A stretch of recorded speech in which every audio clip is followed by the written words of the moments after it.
Hey, I'm Charlie Merrill with Merrill Performance. I want to talk about squatting today. I teach this movement a lot. It's a very important movement for many reasons, but there are some things that I see in both my clients and in the athletes here at CrossFit Roots, where I run my practice, that I wanted to share with you.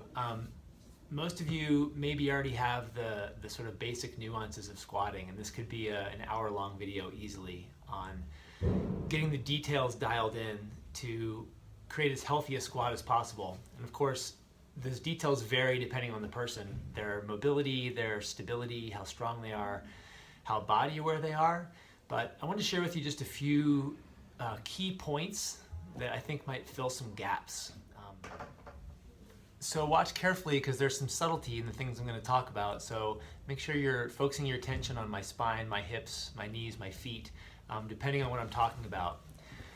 I'm going to start with the basic foot position, which is ideally feet straight ahead, if not slightly toed out. Not everyone has the ankle mobility to squat with their feet in that position, but I always encourage people to try. I also like to encourage a high arch position. Most of us spend a lot of time in pronation, and so it's good when we're squatting to get into the habit of correcting our foot position so that we're actually neutral, which means we have a little bit of a contour to our arch.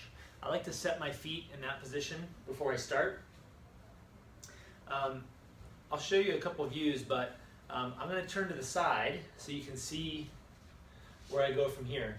Now, critically important is the initiation of the squat. You're always going to start by hinging at your hip first. This is the muscle, the glute, and the hamstring that is going to help drive this movement. And you want your brain to tell those muscles that they're in charge. So you're always going to initiate with your hips back to get the posterior chain engaged. Now, I hit my resistance point where my hamstrings stop me from going forward anymore, about here. That sets my trunk angle at about 45 degrees. That trunk angle is not going to change again until I stand back up. So it stays that 45-degree angle to the bottom, and then it doesn't change until I go to stand up my squat. If you look at it with a stick, set the trunk angle,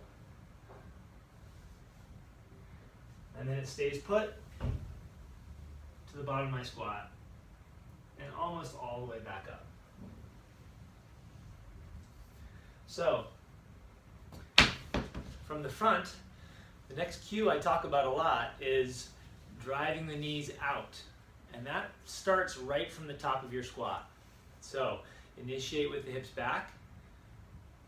I start driving my knees out right away, and they continue to drive out until I get to the bottom.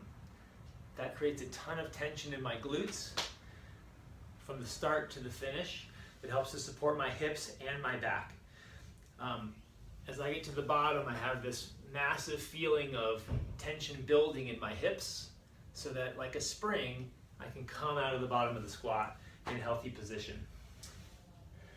I talked about the tension in the hamstrings and how to make sure that you feel this engagement before you start to descend down into your squat. Once you feel that, your posterior chain is completely connected up through the back of your body.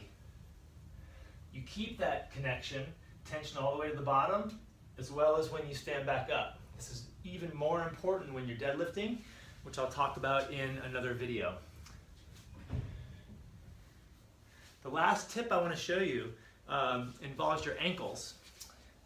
A lot of us are told that when we're squatting, we want to keep our weight driving back, keep our weight in our heels, and continue to sit back all the way to the bottom. Now notice what happens if I don't let my ankles come forward at the bottom of the squat. It becomes very hard to keep my back in a neutral position. I go from neutral to flexed, and then I get that butt wink some of us are trying to avoid. Now notice as I do it again, go back into my squat.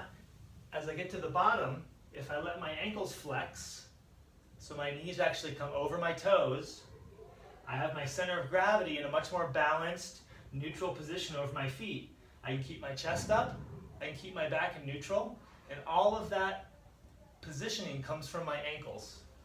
Sometimes that's a mobility problem. Sometimes that's just a matter of remembering how to get into your ankles at the bottom of your squat. And I like to say it's the last 20% of your squat. So putting it all together, feet are straight, arches are neutral, slightly high. We initiate from our hips. We drive our knees apart. We feel our hamstrings engage. We set our trunk angle, that will not change again. And we continue driving our knees apart as we descend into the squat. When we hit parallel, maybe before, slightly after, our ankles do the rest of the work of getting us below parallel. So our back can stay in the right position, so we can stay balanced on our feet, and so our trunk angle can stay the same. Drive up, hamstring still in tension, knees still driving out, trunk angle doesn't change until I get back up. That's a lot to take in. It's a lot of details to practice. None of these things in and of themselves are particularly easy to master. So work with your coach, work with your trainer, work with your physiotherapist, and practice, practice, practice. Know that some of this is mobility limitation. Some of this is stability limitation, your muscle's ability to actually get you into the right position. Some of this is just awareness in your brain that needs to be developed over time with a real intentionality towards moving in a new way. So give it a try, give me some feedback on what you think, and thanks for tuning in.